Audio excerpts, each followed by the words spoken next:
Incharge డీజీపీగా ఉన్న హరీష్ కుమార్ గుప్తా స్థానంలో కొత్త డీజీపీ ఎంపిక కోసం కసరత్తు జరుగుతోంది. దీంతో ఏపీకి కొత్తగా రాబోయే డీజీపీ ఎవరన్న దానిపై ఉత్కంఠ నెలకొంది. కొత్త డీజీపీ రేసులో ఎవరెవరున్నారు, ఆ స్థానం ఎవరికి వరించనుంది, కూటమి సర్కార్ సారథ్యంలో ఏపీ డీజీపీగా బాధ్యతలు స్వీకరించబోయేది ఎవరు?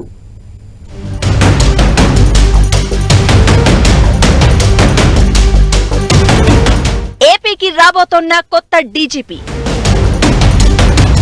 ఏపీ డీజీపీగా బాధ్యతలు స్వీకరించబోయేది ఎవరు?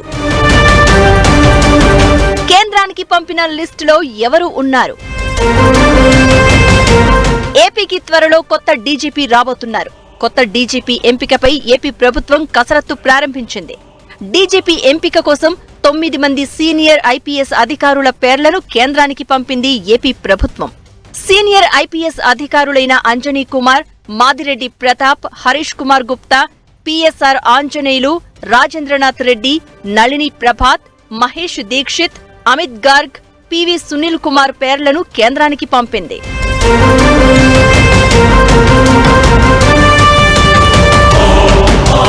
వీరిలో 3 పేర్లను తిరిగి ఏపీ ప్రభుత్వానికి పంపనుంది కేంద్రం.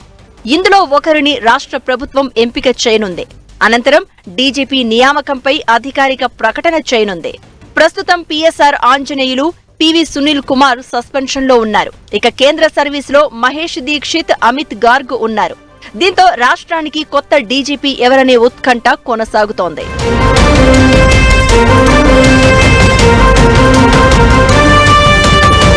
ప్రస్తుతం ఏపీ ఇన్ఛార్జ్ డీజీపీగా హరీష్ కుమార్ గుప్తా కొనసాగుతున్నారు. ఆగస్టు 31తో హరీష్ కుమార్ గుప్తా పదవీ కాలం ముగియనుంది. దీంతో పూర్తిస్థాయి డీజీపీని నియమించేందుకు ప్రభుత్వం కసరత్తులు చేస్తోంది. అయితే యూపీఎస్సీ ద్వారా డీజీపీని ఎంపిక చేసి 2 ఏళ్ల పాటు కొనసాగించాలని ప్రభుత్వం భావిస్తున్నట్లుగా తెలుస్తోంది. అందులో మెరిట్ ఆధారంగా హరీష్ కుమార్ గుప్తా పేరు ఉంటుందని, మరో 2 ఏళ్ల పాటు ఆయనకు పోలీస్ బాస్ అవకాశం లభిస్తుందనే ప్రచారం సాగుతోంది.